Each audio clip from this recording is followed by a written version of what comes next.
Yo, what's good, YouTube? It's your boy, that Yu-Gi-Oh! Asian, here with another spicy deck profile for you guys. So this time I'm gonna be profiling my Pure Blue Eyes deck. And yeah, so far it's actually pretty fun to play.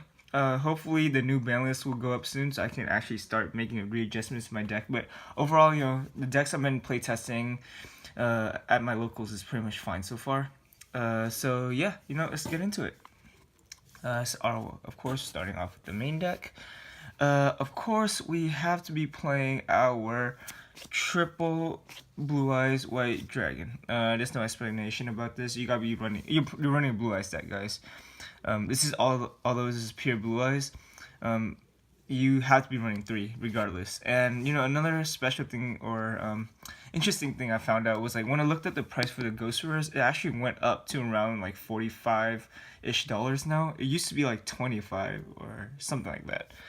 But yeah, so that was really interesting. It actually caught me off guard. I don't know why these cards increase in price. I mean, like, they do look cool, but I mean, yeah, I don't know. It's just something that I found out. But yeah, 3 Blue Eyes in a pure Blue Eyes build, or pretty much any Blue Eyes deck. I feel like this deck is also better than the Chaos Max version, mainly because it's, in my opinion, a little faster, and you can bring out your cards.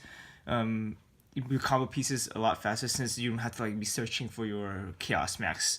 I don't know, but yeah, that's just me in this deck. So yeah, next we obviously gotta be running our triple Blue Eyes Alternative White Dragon. There's no explanation for this card. It's just great. It pops a monster in the field and is relatively easy to summon.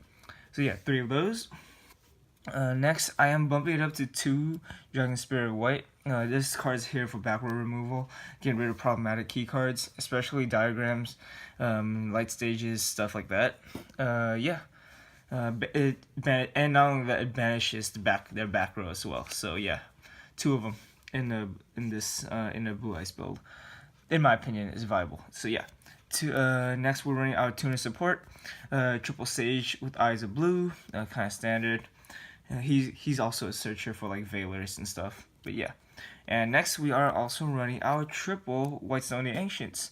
I want to try to get this one in a secret rare also, but I mean, like, as long as it's foiled out, then it looks cool.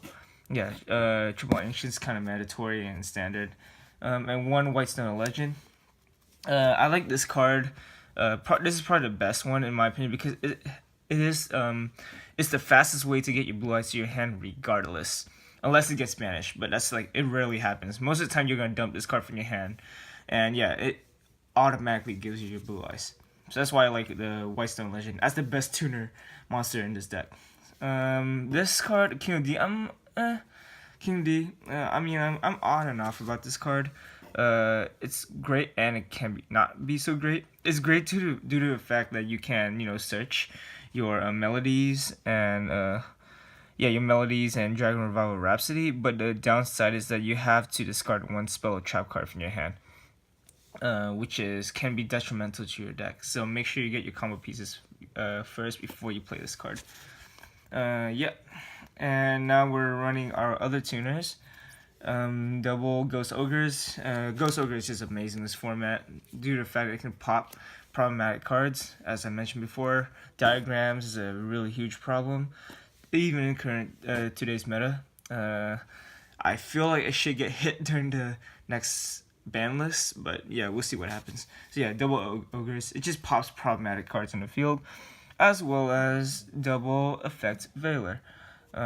This is kind of mandatory in this deck. I'm running 2 because it's just so great. It's searchable, it's a tuner, it makes plays, it stops plays, it can prevent your opponent from making their plays, as well as it's not once per turn. So what I'm saying is that you can use these multiple copies per turn, since it doesn't state on the effect text that it's a once per turn card, unlike Ghost Ogres, right? So yeah, I would be running Ash Blossoms in this deck, taking out my Ogres if I had extras, but right now I'm using those copies in my Dark Magician deck and it's working well.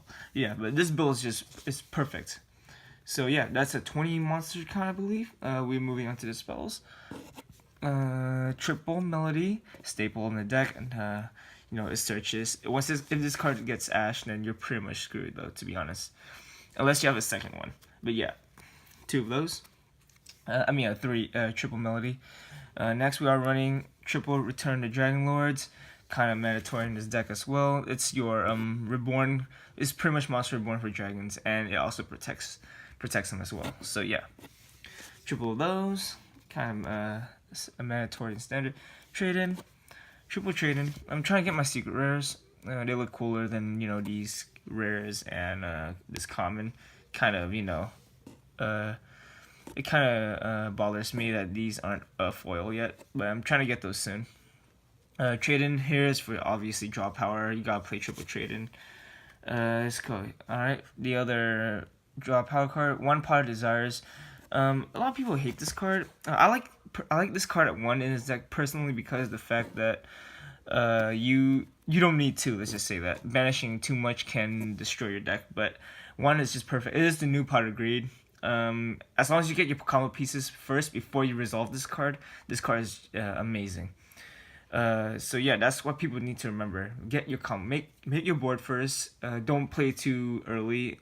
And as long as you have 1 blue eyes in the deck, this deck is can really function and it's really good, even with just 1 blue eyes. That's all you need, guys. That's all you need, to be honest. So yeah, 1 Pot of Desires, and 1 card's a Consonance. You're running like 4 tuner, dragon type tuners.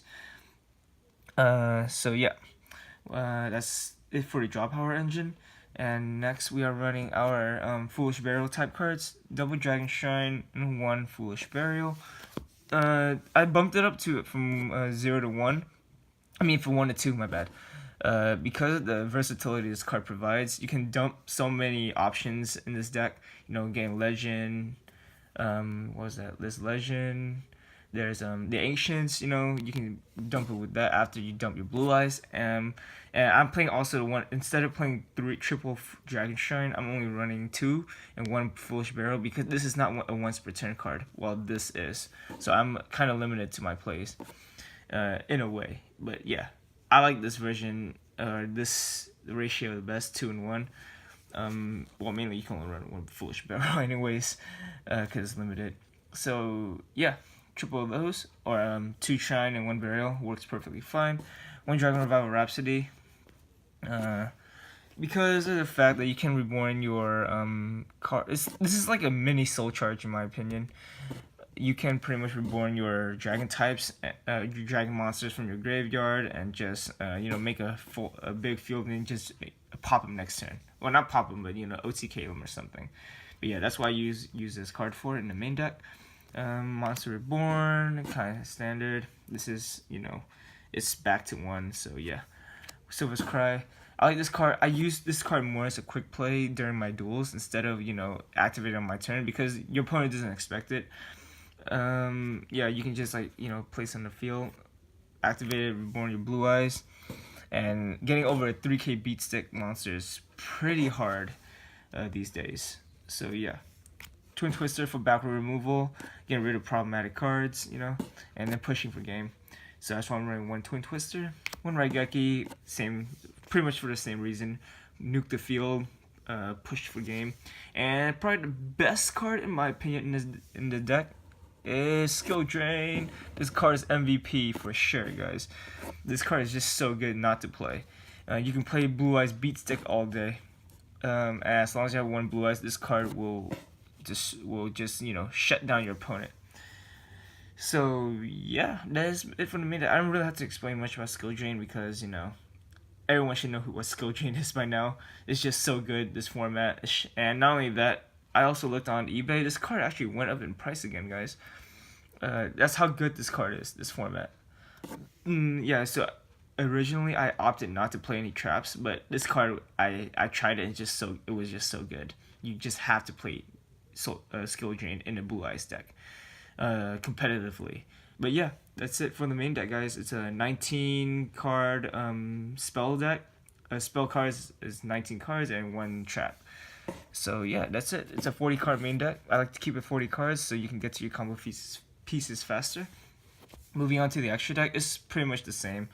Double Azure Eyes, protection, double Spirit Dragon, 1 Ancient Fairy, 1 Black Rose Moonlight, Arc Lightsworn, Michael the Arc Lightsworn, Stardust Spark Dragon, and Crystal Wing Synchro Dragon. Those are all available options you can play. And let's move on to the Exceeds. I'm only running 4 of the Galaxy package pretty much. Galaxy Eye Cypher, you know, you steal, you take for your opponent. Cypher Blade Pop, Full Armor Pop. This can push for game. Yeah, that's it for the Exceeds. All you really need is just, you know, 1 or 2 Link monsters. You can either run Underclock or Link and Karibo, but I'm running Underclock because of the fact that it's a Link 2 and it's fairly easy, really easy making this deck due to the fact that you can special summon monsters like crazy. So yeah, and not only that, the Link markers point to your direction as well, and not to your opponents, so that's even better. And 1 Blue Eyes Twin Burst Dragon, guys. So yeah, that's it for the deck, guys. Hope you guys like it. Please remember to rate, comment, subscribe below for more videos. I'm trying to keep the videos short as possible because I don't like, you know, talking too much, and it kind of bores your, you know, bores your audience. But yeah, anyways, please make sure to check out my other videos, and yeah, peace out, y'all. That Yu-Gi-Oh! Agent signing out. Later.